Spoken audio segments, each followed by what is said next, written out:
എന്റെ പൊന്നെ കിഡിലും നല്ലൊരു ബ്ലോ ഡ്രയർ കാണിച്ചിട്ടെ. എന്റെ ഇങ്ങനെ ഇരുന്ന മുടി എങ്ങനെ ഇങ്ങനെ ആക്കി എന്നുള്ള ഒരു ഐറ്റം ആണ് ഞാൻ കാണിച്ചു തരാൻ പോകുന്നത്. ഇതാണ് ആ ഐറ്റം വരുന്നത്. ഇത് അർബൻ യോഗിന്റെ make me bold hot air brush ആണ്. ഇത് 2-in-1 ആണ്. ഒരു സമയത്ത് നമുക്ക് ഇത് സ്ട്രെയിറ്റ് ചെയ്യാനും ഒരു സമയത്ത് ഡ്രയർ ആയിട്ടും ഇത് യൂസ് ചെയ്യാവേ. 3 മോഡലിൽ നമുക്ക് ഇതിന്റെ ഹീറ്റ് അഡ്ജസ്റ്റ് ചെയ്യാവേ. ഫസ്റ്റ് തന്നെ നിങ്ങളുടെ ഹെയർ ഒന്ന് വെറ്റ് ആക്കി ഇടണം. കാരണം നല്ല റിസൾട്ട് കിട്ടണമെങ്കിൽ വെറ്റ് ഹെയറിലേ അത് കിട്ടത്തോളെ. പിന്നെ ഈ ഒരു സാധനം മാൻഡറ്ററി ആണ്. ഇത് ഹീറ്റ് പ്രൊട്ടക്ഷൻ സ്പ്രേ ആണ്. നമ്മുടെ ഹെയറിൽ സ്ട്രെയിറ്റ് ചെയ്ത ലുക്കൊക്കെ ലോങ് ലാസ്റ്റ് ചെയ്യാൻ വേണ്ടിയിട്ട് ഇത് നല്ല രീതിയിൽ ഹെൽപ്പ് ചെയ്യുവേ.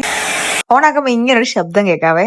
അപ്പൊ നിങ്ങൾ പണി തുടങ്ങിക്കും. നല്ല രീതിയിൽ ആദ്യം ജസ്റ്റ് ഒന്ന് ചീകി എടുത്തു കഴിയുമ്പോൾ തന്നെ ഈ ഒരു ലുക്ക് വരുവേ. പിന്നെ ശേഷം നമുക്ക് നല്ല രീതിയിൽ ഹീറ്റ് കൊടുത്തിട്ട് ഫുൾ ചെയ്തെടുക്കാവേ. ജസ്റ്റ് ഇങ്ങനെ ഒന്ന് ട്വിസ്റ്റ് ചെയ്തെടുത്താൽ നമ്മുടെ ഹെയറിന്റെ തുമ്പത്തൊന്നും ജസ്റ്റ് കേളായി കിടക്കും കേട്ടോ. ഫൈനൽ ലുക്ക് അടിപൊളിയായിരിക്കും എന്ന് എനിക്ക് നേരത്തെ അറിയാം. കാരണം ഞാനിത് കുറെ വെട്ടായിട്ട് യൂസ് ചെയ്യുന്ന ഒരു സാധനമാണ്. അപ്പൊ നിങ്ങൾക്കൊക്കെ ഇത് എന്തായാലും ഇഷ്ടപ്പെട്ടാണോ എന്ന് എനിക്കറിയാം. അപ്പൊ ഇതിന്റെ ലിങ്ക് വേണമെന്നുണ്ടെങ്കിൽ കമന്റ് ബോക്സിൽ ലിങ്ക് എന്ന് പറഞ്ഞ് ടൈപ്പ് ചെയ്യുക. അല്ലെങ്കിൽ ഈ വീഡിയോ എനിക്ക് DM-ലോട്ട് അയച്ചു തന്നാലും മതി. അപ്പൊ ഓക്കെ, ബൈ ഗൈസ്.